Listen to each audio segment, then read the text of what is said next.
Assalamualaikum warahmatullahi wabarakatuh.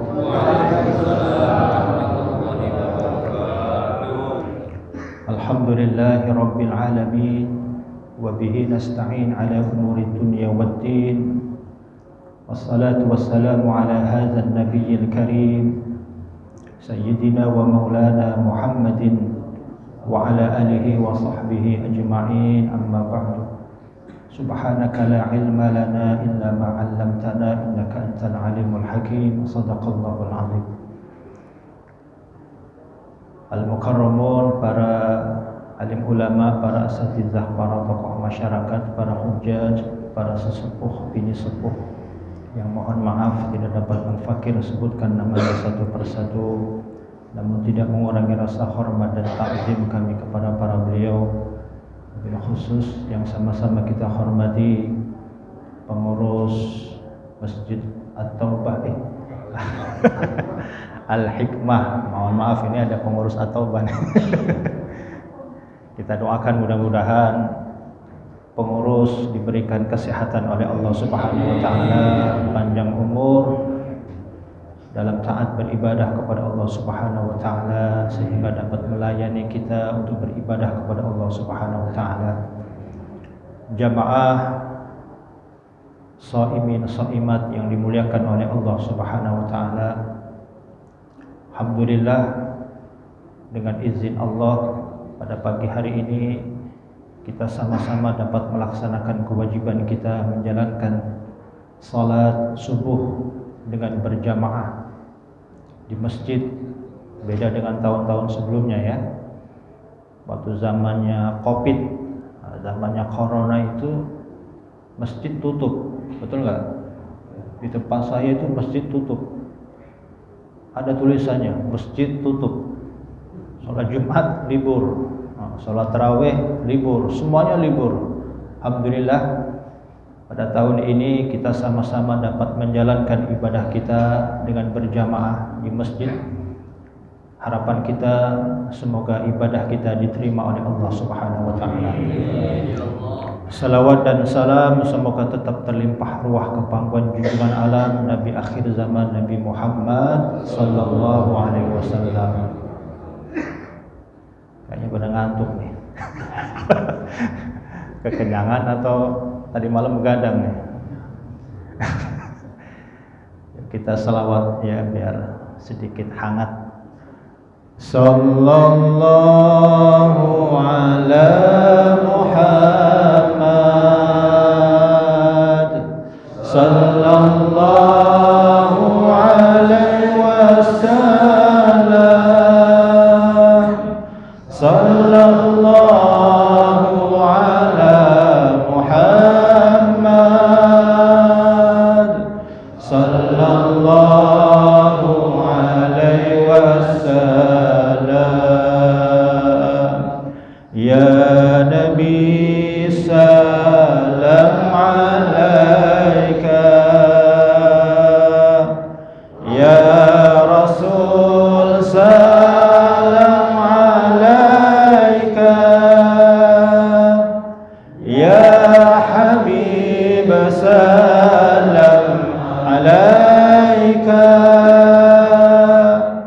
Salawatullah alaika, sallallahu ala Muhammad,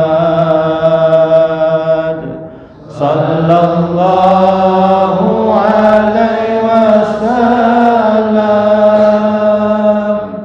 sallallahu ala Muhammad, sallallahu alaihi wasallam,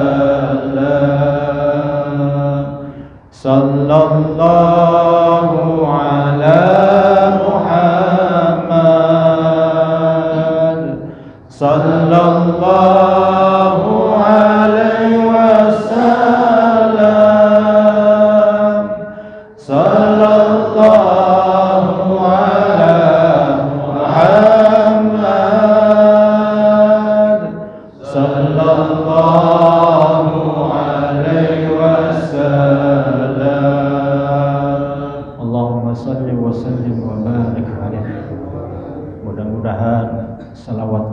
bulan Ramadan ini menjadi wasilah, menjadi sebab nanti kita dikumpulkan bersama baginda Rasulullah sallallahu alaihi wasallam di surganya Allah Subhanahu wa taala. Amin amin ya rabbal alamin. Jamaah Masjid Al-Hikmah yang dimuliakan oleh Allah Subhanahu wa taala, kesempatan yang baik ini di bulan suci Ramadan, hari yang ke-11, saya ingin mengajak kita semua untuk melihat lebih dekat lagi tentang cara beragama kita selama ini. Apakah ia telah sesuai dengan apa yang telah Allah gariskan di dalam Al-Quran, dan apakah ia telah sejalan dengan apa yang telah divisualisasikan, dicontohkan oleh baginda Rasulullah sallallahu alaihi wasallam. Menurut hemat saya, ada beberapa hal yang perlu diluruskan dan perlu disempurnakan. Salah satunya adalah tentang hakikat dan esensi dari ibadah itu sendiri. Bapak Ibu jamaah Masjid Al-Hikmah yang dimuliakan oleh Allah Subhanahu wa taala, seluruh rangkaian ibadah yang kita lakukan, baik itu ibadah salat kita yang 5 waktu, dari mulai zuhur pasangannya apa? Asar. Maghrib pasangannya apa? Isya. Yang enggak ada pasangannya ini subuh nih. Ibadah kita yang 5 waktu, puasa kita, baik puasa wajib seperti bulan suci Ramadan, puasa sunnah Senin Kemis sunnah atau puasa Nabi Daud, puasa kita, zakat kita, infak kita, sedekah kita, bahkan ibadah haji kita ke Baitullahil Haram tiap tahun, pergi Jakarta Mekah ya, saking seringnya itu, umrohnya, itu semua merupakan sarana, fasilitas, instrumen, wasilah yang akan mengantarkan kita ke suatu tujuan yang sebenarnya.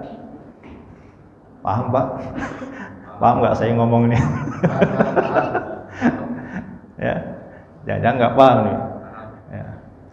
Jadi ibadah sholat itu bukan tujuan, puasa itu bukan tujuan, zakat, infak, sedekah itu bukan tujuan, haji itu bukan tujuan, tetapi sarana yang akan mengantarkan kita ke suatu tujuan yang sebenarnya.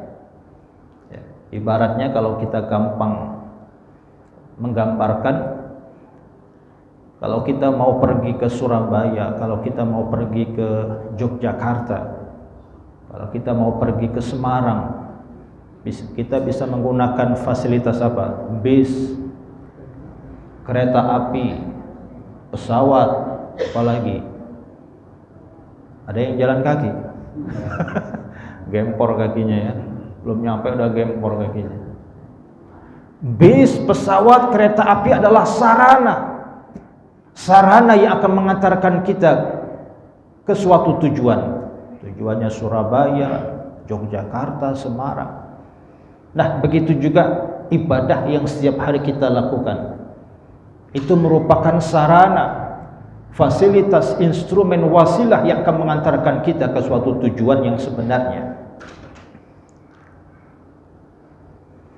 Nah, sekarang yang menjadi pertanyaan buat kita semua adalah, apa sih tujuan dari ibadah yang setiap hari kita lakukan? Tujuannya kita puasa, tujuannya kita salat, tujuannya kita membaca Al-Quran, tujuannya kita zikir. Kira-kira tujuannya apa? Ada yang tahu? Nanti terakhir saya mau ngasih kuis pertanyaan, yang bisa jawab dikasih hadiah.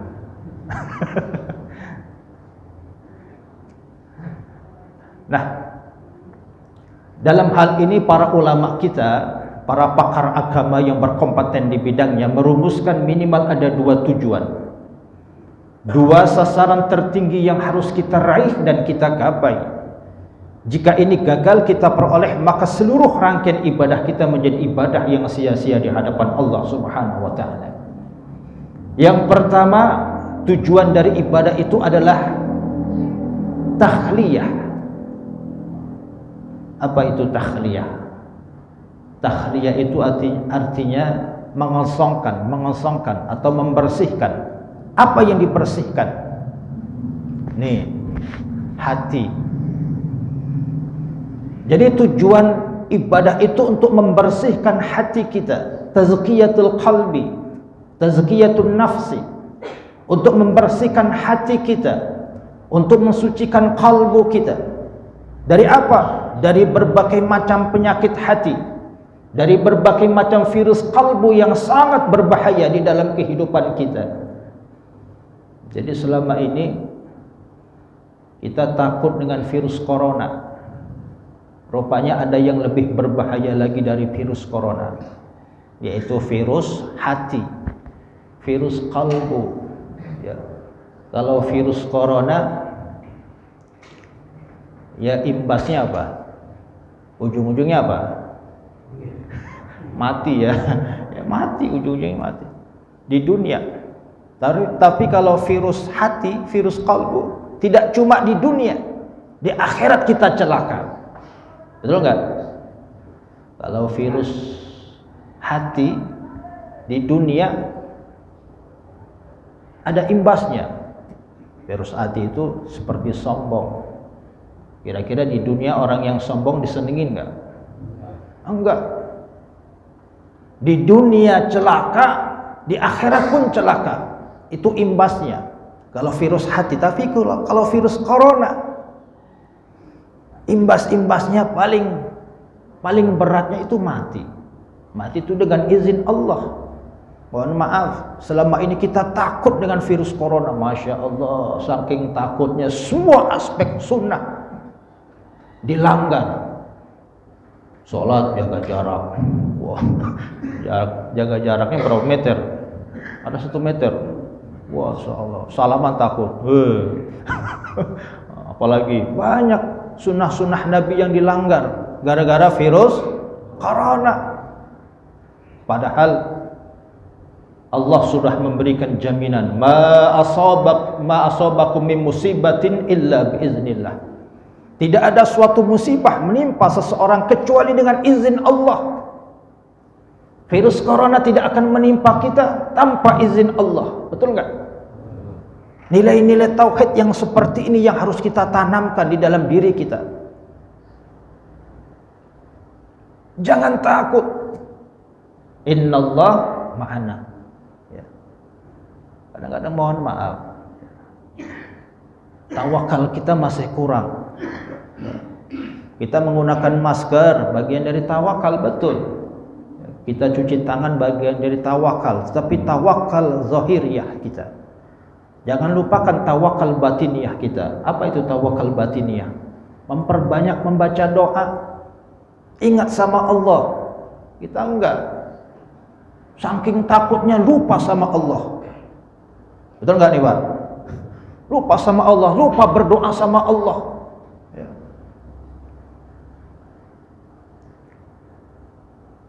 Jangan pernah menyepelekan doa, jangan pernah mengecilkan doa. Apalagi di bulan Ramadan. Dengan doa Allah menyelamatkan Nabi Musa dari apa? Kejaran tentara Fir'aun. Dengan doa Allah menyelamatkan Nabi Nuh dari apa? Banjir besar. Menyelamatkan Nabi Nuh dan kaumnya. Kemudian dengan doa Allah menyelamatkan Nabi Yunus dari apa? Perut ikan. Dan yang luar biasa lagi, dengan doa Allah memenangkan baginda Rasulullah sallallahu alaihi wasallam ketika perang Badar. Ketika perang Badar, dengan doa Allah memenangkan Rasulullah sallallahu alaihi wasallam. Masih ingat perang Badar itu terjadi di bulan suci Ramadan. Ya. Tanggal 17 Ramadan. hari Jumat lagi, Masya Allah. Ketika itu kita lihat dalam sejarah, tentara Muslim pada saat itu cuma berapa? 300. Sementara tentara kafir berapa jumlahnya? 1000. Enggak imbang antara 300 sama 1000. Kira-kira imbang enggak tuh? Enggak. Tapi dengan kekuatan doa Allah memenangkan perang Badar ketika itu dipimpin oleh baginda Rasulullah sallallahu alaihi wasallam. Oleh karena itu jangan pernah menyepelekan doa. Kadang-kadang mohon maaf kita doa enggak yakin. Kira-kira diterima enggak ya? Ya Allah, apalagi di bulan suci Ramadan ini. Perbanyak doa diijabah oleh Allah Subhanahu wa taala. Ud'uni astajib lakum. Berdoalah kepadaku, kata Allah, pasti akan aku terima doa kalian. Doanya harus fokus sama Allah, harus yakin. Ya. Doa itu ibarat apa ya? Obat dari rasa takut, obat dari rasa cemas, gelisah. Obatnya doa. Perbanyak doa. Jamaah salat subuh yang dimuliakan oleh Allah Subhanahu wa taala. Jadi yang pertama, tujuan dari ibadah itu adalah takhliyah, untuk membersihkan hati kita. Bahkan kata Allah dalam surah Al-Maun, Allah katakan fawailul lil musallin. Fawailul lil musallin. Celaka bagi orang yang salat. Siapa orang yang salatnya celaka? Alladzina hum an salatihim sahun. Orang yang salatnya celaka adalah sahun. Sahun itu lalai. Para mufassirin menafsirkan sahun itu yuakhiruna an waqtiha, mengerjakan salat di luar waktunya. Salat di luar waktunya. Dia salat tetapi celaka. Seumpama salat subuh. Subuh jam berapa? Jam 5 ya. Atau subuh jam berapa tadi? Setengah 4 atau setengah 5 ya? Hah? Jam 4:40 ya. Ini subuh kesiangan jam 7. La ilaha illallah. Subuh jam 7 digabung sama zuhur. La ilaha illallah. Maka orang yang seperti ini sahun lalai, ibadahnya tidak diterima oleh Allah Subhanahu wa taala. Dan yang kedua, orang yang salatnya tidak diterima oleh Allah Subhanahu wa taala adalah alladzina hum yura'un. Apa itu yura'un? Riya. Apa itu riya? Ibadahnya ingin dilihat, medianya mata. Ya. Kenapa ingin dilihat? Karena ingin mendapatkan pujian. Itu riya. Pamer. Ibadahnya kelihatan khusyuk. Ya. Makanya ibadah salat ini ibadah yang mudah terkena penyakit riya, mudah direkayasa, betul enggak? Ibadah yang mudah terkena penyakit riya itu pertama ibadah salat, yang kedua sedekah, yang ketiga haji. Ibadah salat ini mudah karena bentuknya kelihatan, beda dengan ibadah puasa yang saat ini kita kerjakan. Ibadah puasa itu ibadah yang tidak ada riyaknya. Asyamu la riya'a fih, kata Rasulullah. Ibadah puasa itu ibadah yang tidak ada riyak di dalamnya. Kenapa? Karena ibadah puasa itu ibadah sirri, ibadah rahasia. Hanya kita dan Allah yang tahu kita sedang puasa, betul enggak? Dan ini enggak tahu bahwa Bapak lagi puasa atau enggak. Ya. Karena ibadah puasa itu ibadah sirriyah, ibadah rahasia, ibadah batiniah. Beda dengan ibadah salat. Ibadah salat itu ibadah yang mudah terkena penyakit hati yang bernama riya. Bentuknya kelihatan, ya, suaranya pun kelihatan. Allahu Akbar. Kelihatan bentuknya, suaranya. Makanya mudah direkayasa. Giliran salat sendiri di kamar lagi, kemudian kamarnya gelap lagi. Wah, itu biasanya bacaannya beda. Yang dibaca biasanya surah Al-Qulhu, Al-Ikhlas. Kemudian apa? Inna, Al-Kautsar. Wah, itu aja, cepatnya bukan main. Tapi mohon maaf, giliran jadi imam, di belakang ada bos, ada calon mertua, pengalaman ya. Bacaannya beda. Rakaat pertama Yasin, rakaat kedua Ar-Rahman. La ilaha illallah. Maka ibadah yang seperti ini tanpa dilandasi dengan keikhlasan semata-mata mengharap ridhonya Allah, maka ibadah salat kita ibadah yang sia-sia di hadapan Allah Subhanahu wa taala.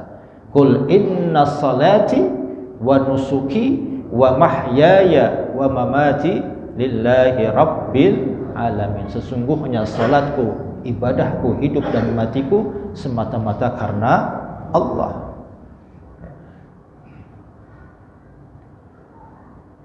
Sedekah begitu juga, biar kelihatan dermawan, wah, manggil wartawan.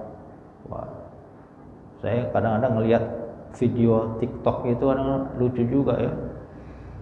Sedekah, minta difoto kemudian di-share, wah, kelihatannya dermawan, tidak dilandasi dengan keikhlasan.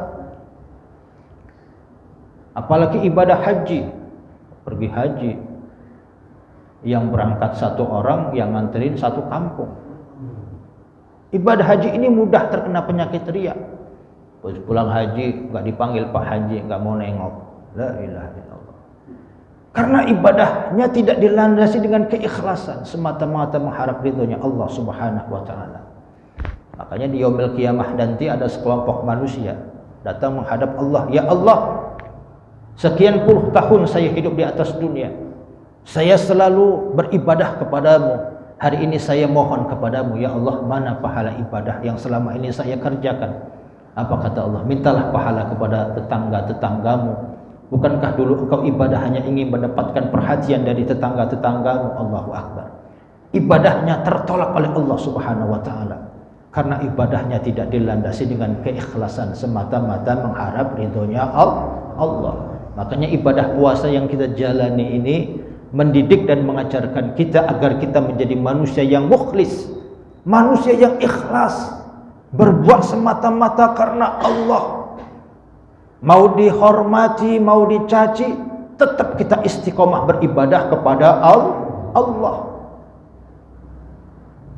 Orang yang beribadah, sekecil apapun ibadah itu, kalau dilandasi dengan keikhlasan semata-mata karena Allah, maka ibadah itulah yang dapat kita banggakan nanti di hadapan Allah Subhanahu wa taala. Ikhlas. Kemudian penyakit hati tidak cuma riya. Ada 3 penyakit hati yang sangat berbahaya di dalam kehidupan kita, dan ini penyakit hati yang menyebabkan kehancuran. Yang pertama, penyakit hati yang bernama sombong. Ini penyakit hati atau dosa tertua. Dosa tertua itu penyakit hati yang bernama sombong. Pelopornya siapa? Iblis laknatullah. Iyyakum wal kibra, kata Rasul. Jauhi oleh kalian sifat sombong, karena sesungguhnya iblis terusir dari surganya Allah karena iblis memiliki penyakit hati yang bernama sombong.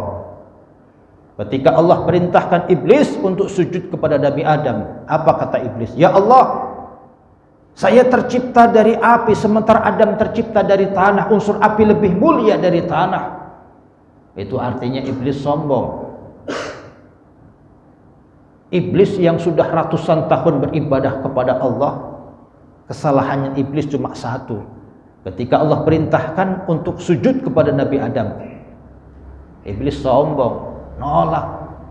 Bayangin, iblis yang sudah ratusan tahun beribadah kepada Allah. Sebelum Adam diciptakan, iblis sudah ratusan tahun. Bahkan kedudukan iblis ini sama dengan malaikat. Kesalahannya cuma satu. Ketika Allah perintahkan iblis sujud kepada Nabi Adam, menghormati Adam sebagai lambang penghormatan, apa kata iblis? Ya Allah, Saya tercipta dari api, Adam tercipta dari tanah, unsur api lebih mulia dari tanah. Itu artinya iblis sombong. Bahkan dengan tegas baginda Rasulullah sallallahu alaihi wasallam katakan, la yadkhulul jannah man kana fi qalbihi mithqalu dzarratin min kibr. Tidak akan masuk surga seorang hamba yang salatnya hebat, yang puasanya hampir tiap hari. La yadkhulul jannah man kana fi qalbihi mithqalu dzarratin min kibr. Apabila di dalam hatinya masih bersemi penyakit hati yang bernama sombong. Allahu akbar. Saya tidak bisa membayangkan apa yang mau kita sombongkan dalam hidup ini. Betul enggak? Kita ini semua milik Allah. Anak, harta itu semua milik Allah. Dan sewaktu-waktu harta yang kita miliki akan diambil oleh Allah. Inna lillahi wa inna ilaihi raji'un. Semua kita akan kembali ke Allah. Apa yang kita sombongkan? Kita lahir dalam keadaan lemah, tidak sehelai benang pun yang melekat di badan kita. Kemudian kita memiliki harta. Apa yang kita sombongkan? Allahu akbar. Ini saya lihat nih, waktu tahun 7 bulan atau 6 bulan ini, pasti ini ganteng-ganteng semua nih. Masya Allah. Ya. Coba kita lihat sekarang perubahan dalam diri kita. Ya. Kulit mulai kendur, mata mulai lamur, gigi satu demi satu mulai gugur, ya. Minumnya bajegur, tidurnya di atas kasur, mundur-mundur kejebur sumur. Itu tandanya sudah dekat ke liang kubur. Tuh, rumah masa depan kita, kuburan. Ya. Apa yang kita banggakan? Enggak lama kita hidup di atas dunia ini. Sebentar. Umur umatku, kata Rasul, tidak jauh dari umurku. 63 tahun Rasul itu. Jadi kalau patokannya umur Nabi, umur kita cuma 63 tahun. Jadi yang pagi hari ini umurnya 62 tahun, 29 hari, 29 bulan, 29 hari. Nah, itu sebentar lagi. Tapi umur itu enggak ngikutin angka. Umur itu rahasia Allah, betul enggak? Kadang-kadang yang engkongnya masih segar, masih sehat, cucunya mati, betul enggak? Kam bin sa'imin, kam bin sahid.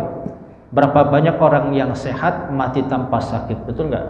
Dan berapa banyak orang yang sakit hidup dalam waktu yang lebih lama.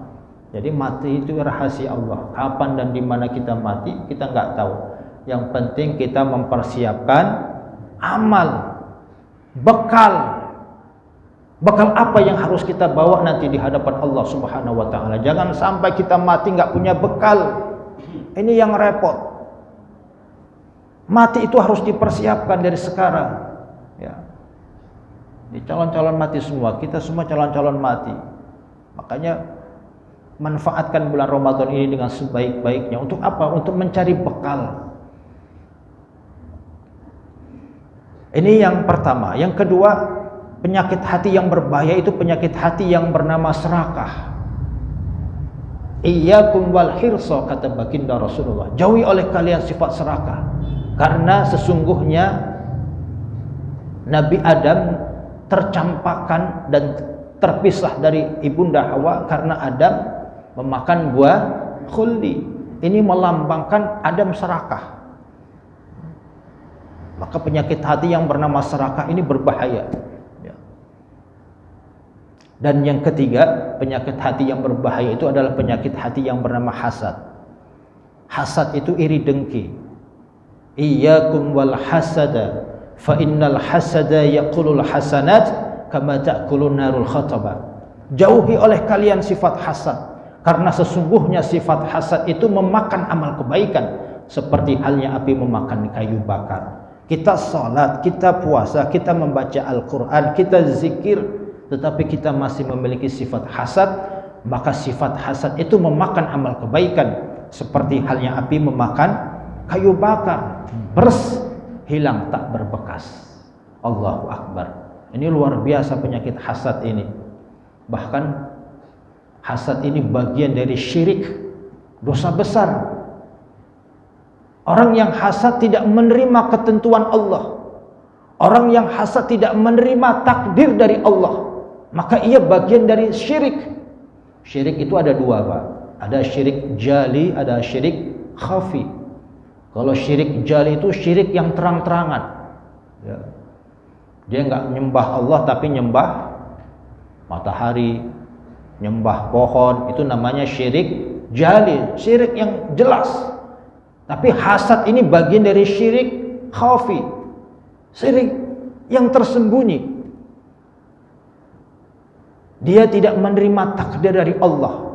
Orang yang hasad itu senang melihat orang lain susah, susah melihat orang lain senang. Itu ciri-ciri orang yang hasad. Dia mengharapkan nikmat orang itu kepada dirinya. Itu orang yang hasad. Makanya berbahaya orang yang memiliki penyakit hati yang bernama hasad. Bahkan dalam sebuah riwayat diceritakan ketika baginda Rasulullah sallallahu alaihi wasallam berkumpul dengan para sahabat-sahabatnya. Kemudian Rasulullah sallallahu alaihi wasallam menginformasikan kepada para sahabat-sahabatnya, wahai sahabat-sahabatku, akan datang di tengah-tengah kita orang yang ahli ibadah, orang yang ahli surga. Rasul ngomong seperti itu. Akan datang di tengah-tengah mereka orang yang ahli surga. Nggak lama Rasul ngomong seperti itu, tiba-tiba ada seorang pria dari kalangan Ansar, dari kalangan Madinah, ya, penduduk Madinah datang, cuk membawa sendal. Berarti orangnya itu. Nggak lama Rasul ngomong seperti itu, tiba-tiba ada orang muncul, seorang laki-laki. Besoknya ngomong seperti itu lagi. Wahai sahabatku, Rasul menginformasikan seperti itu. Akan datang di tengah-tengah mereka orang yang ahli surga. Masya Allah. Kira-kira kalau guru kita ngomong seperti itu, kita bangga kan? Tiba-tiba ada seorang pria datang di tengah-tengah mereka. Sampai 3 kali Rasulullah Shallallahu Alaihi Wasallam mengucapkan seperti itu.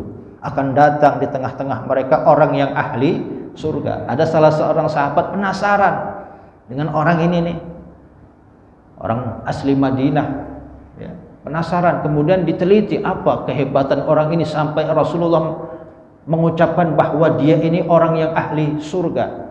Diteliti sama salah seorang sahabat, Abdullah. Dalam penelitian itu ternyata ibadahnya tidak begitu istimewa. Ya, sholatnya seperti biasa. Sholat yang 5 waktu, puasa di bulan Ramadan.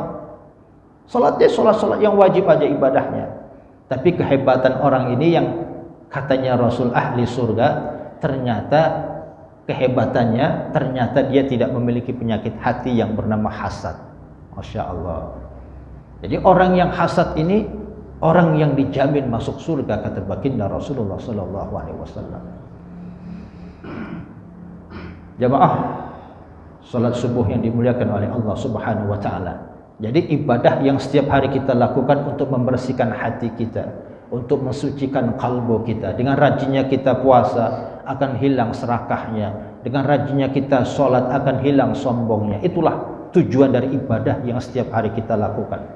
Dan kebahagiaan kita di akhirat nanti itu sangat ditentukan oleh kualitas kebersihan hati kita.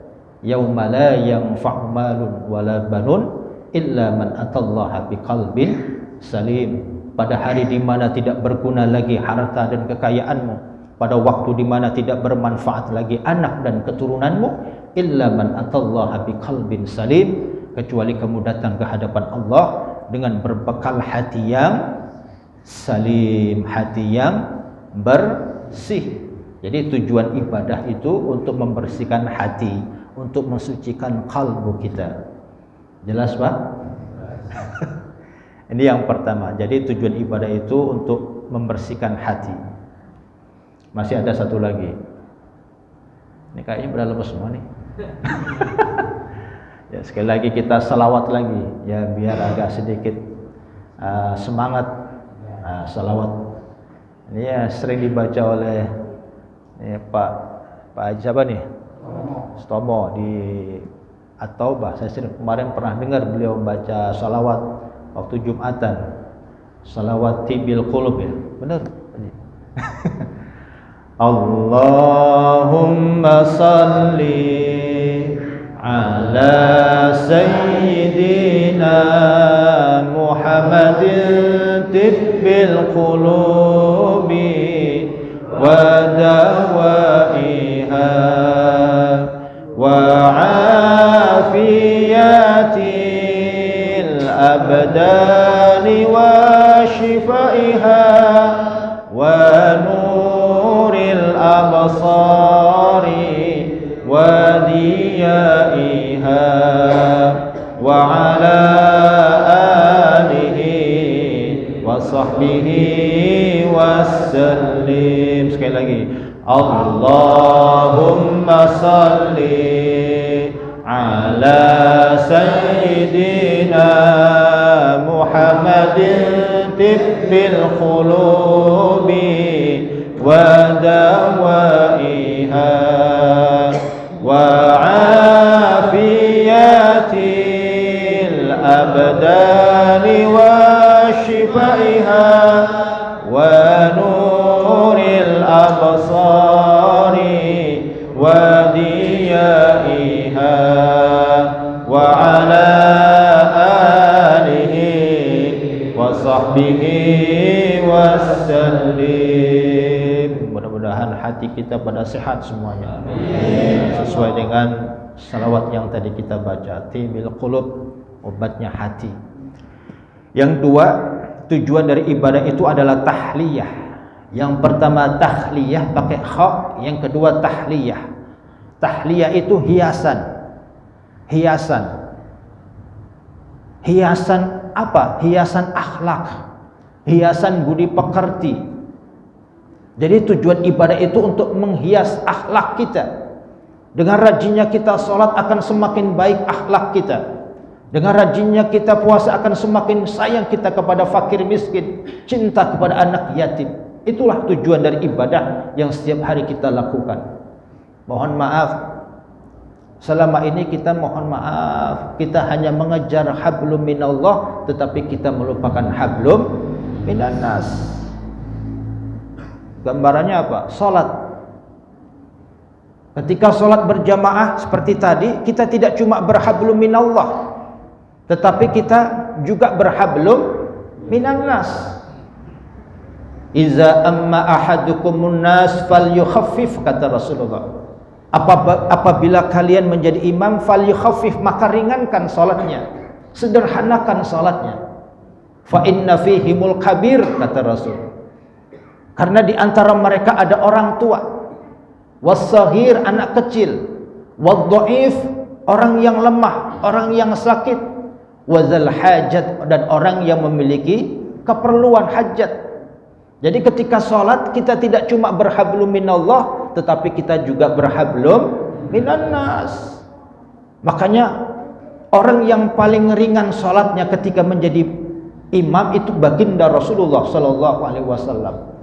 Tapi sebaliknya, giliran Rasul jadi sholat sendiri, sholat tahajud, orang yang paling lama sholatnya itu baginda Rasulullah Sallallahu Alaihi Wasallam.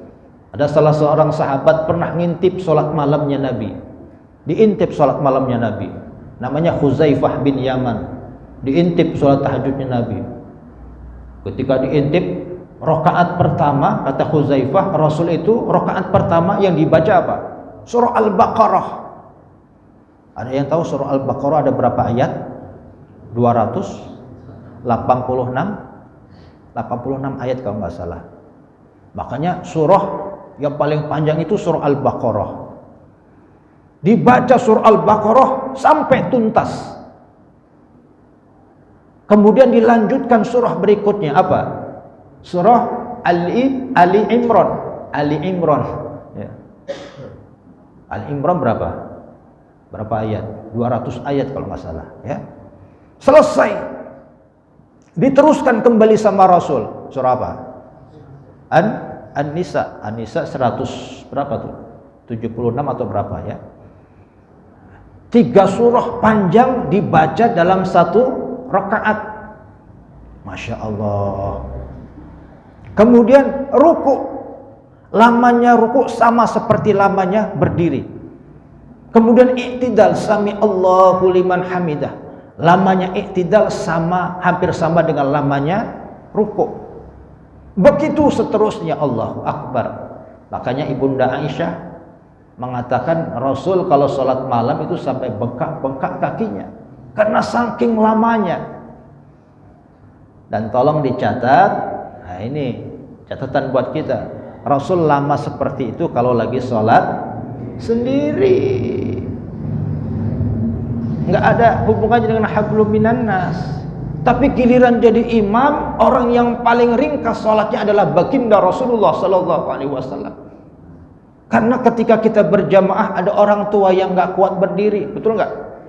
Ini banyak orang tua nih.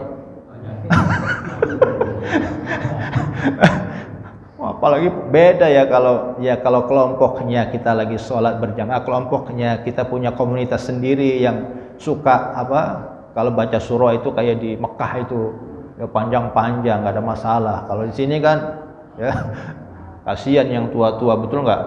Lama dikit udah kunang-kunang matanya, udah kakinya gemeter. Kemudian ada anak kecil yang udah nggak sabaran, ya. Ada orang yang lemah, orang yang sakit, dan orang yang punya hajat. Wah, habis sholat subuh nih pingin ada proyek nih. Udah mikirin proyek aja. Nah, ini yang kita lupakan. Kita sering mengejar hablum minallah tetapi kita melupakan hablum minan nas. Islam itu ajaran yang sangat memperhatikan hablum minan nas. Jamaah salat subuh yang dimuliakan oleh Allah Subhanahu wa taala. Oleh karena itu jaga akhlak kita. Khaliqin nas bi khuluqin hasanin. Bergaulah dengan sesama manusia dengan akhlak yang baik. Terutama akhlak kita sama orang tua kita. Ya. Sehebat apapun ibadah kita, puasanya hampir tiap hari, ya. Ibadahnya hebat, tahajudnya nggak pernah putus-putus, tapi nggak pernah berbakti sama orang tua kita, nggak pernah mendoakan orang tua kita. Orang yang tidak pernah mendoakan orang tua, maka rezekinya akan terputus, rezekinya tidak berkah, kata baginda Rasulullah Sallallahu Alaihi Wasallam. Anak yang tidak pernah mendoakan Rabbighfirli wali walidayya warhamhuma kama rabbayani shaghira. Anak yang seperti ini rezekinya tidak akan berkah. Makanya koreksi buat kita. Kenapa selama ini kayaknya susah, usaha susah. Koreksi, mungkin kita nggak pernah mendoakan orang tua kita, tidak pernah silaturahim sama orang tua kita. Jaga silaturahim sama orang tua kita. Jaga akhlak kita. Wa wassaynal insana biwalidayhi ihsana, dan kami perintahkan kepada manusia agar berbuat baik kepada manusia, kepada kedua orang tuanya. Ya. Ini kita lupakan. Ridallah fi ridul walidain wa sukhtullah fi sukhtil walidain. Ridha Allah tergantung kepada ridhonya orang tua. Demikian pula murkanya Allah pun bergantung kepada murkanya ayah bunda. Ya.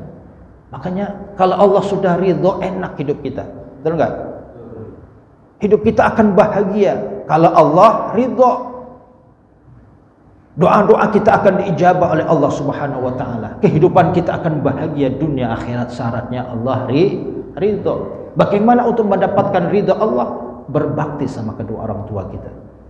Ya.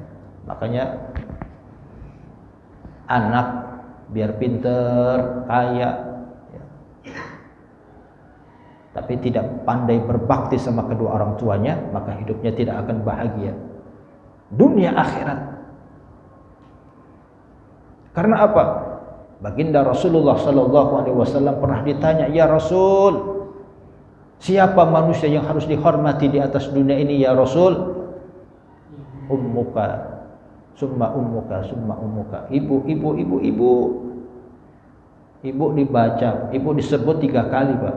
Ibu.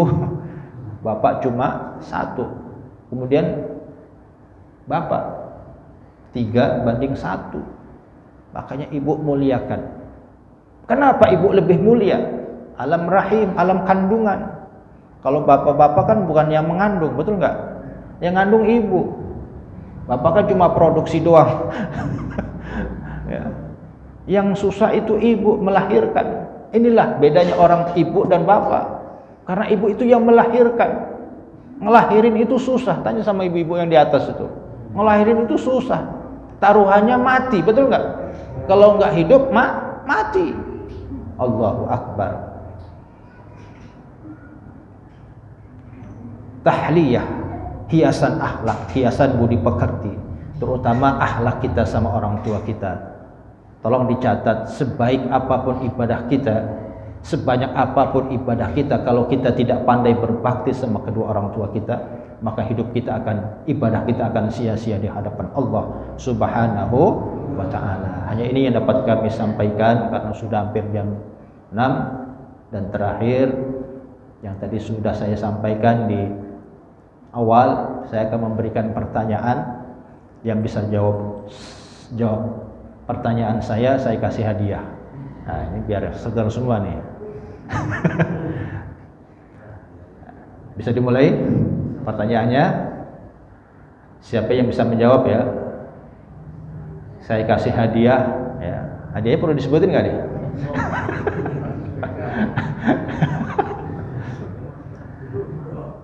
Apa? Nah, tolong siapa? Angkat tangan yang bisa jawab ya. Dalam hadis Rasul ada 5 hal yang bisa membatalkan pahala puasa.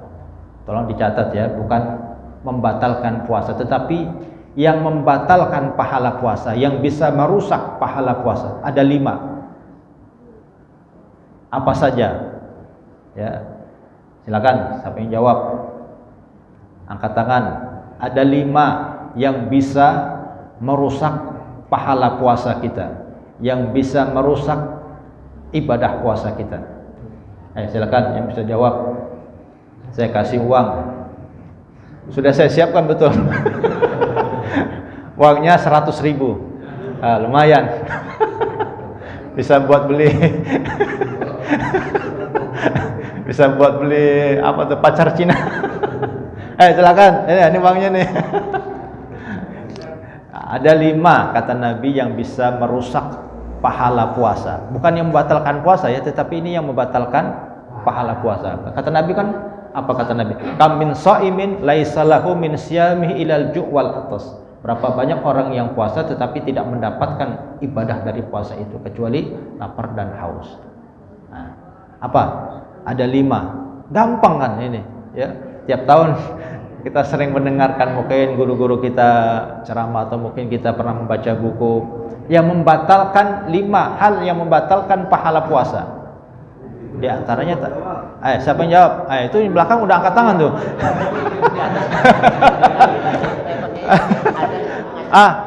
Ada ibu-ibu yang di atas yang bisa jawab.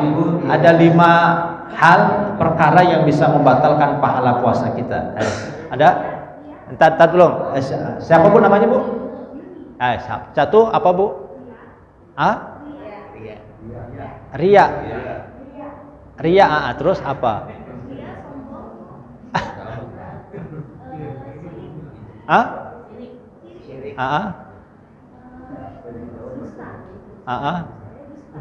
Udah itu. Iya. Ya, belum sempurna Bu. Ini yang sesuai dengan hadis Nabi Bu, yang ada di hadis Nabi. Ya, yang di hadis Nabi memang riya itu bisa membatalkan, tapi di hadis itu nggak ada yang menyebutkan riya.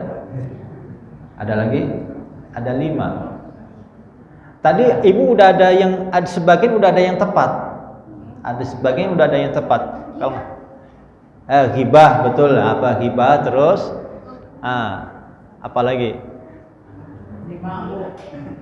Ghibah betul Bu. Di situ ada ghibah, ngomongin orang.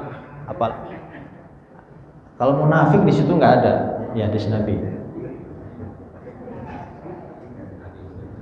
Bukan hadis ini populer nih. Ada 5 perkara yang membatalkan pahala puasa kita. Ghibah betul buat ghibah. Ada lagi? Sebelum 100 ribu saya kantongin lagi nih.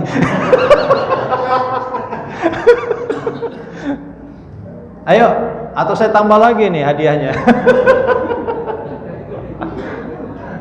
Apalagi? Ghibah betul ghibah.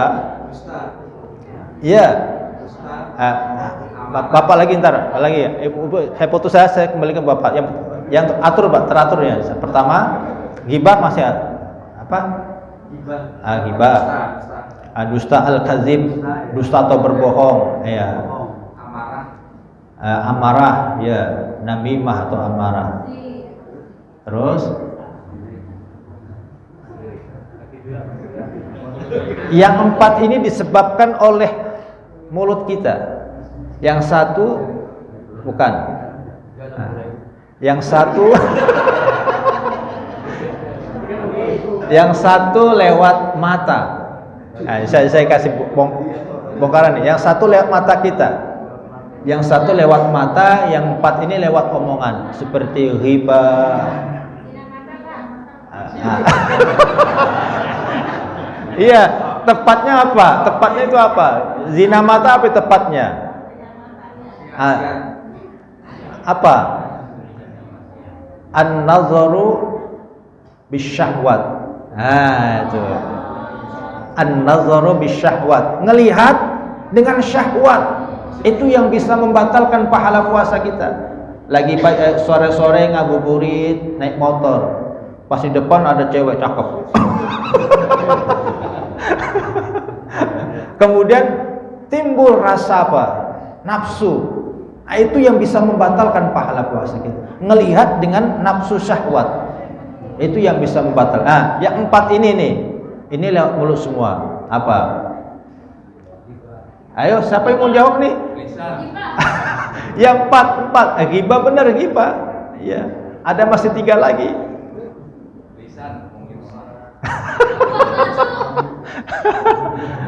Iya betul.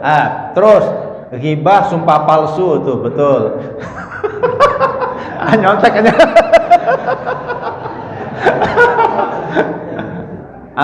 Bener ghibah sumpah palsu terus apa? Betul. Satu lagi.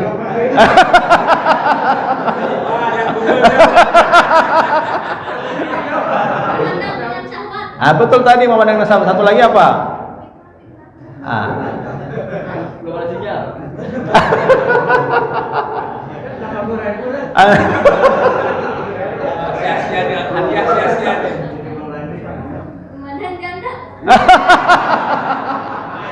Memandang janda. Ya berdusta, ambil ini. Walaupun dengan ini ya, ya silakan. Ya. Iya. Ya itu hanya itu yang dapat kami sampaikan. Mudah-mudahan kesimpulannya ini, mudah-mudahan ibadah yang kita lakukan, sholat, puasa, zakat dan seterusnya mampu melahirkan kesolehan secara spiritual dan kesolehan secara sosial. Ya, harus seimbang hidup ini. Hablum minallahnya baik dan hablum minannasnya pun baik. Hanya ini dapat kami sampaikan. Mari sama-sama kita membaca doa kafaratul majlis. Subhanakallahumma wa bihamdika asyhadu an la ilaha illa anta astaghfiruka wa atubu ilaik. Wa afu minkum. Wassalamualaikum warahmatullahi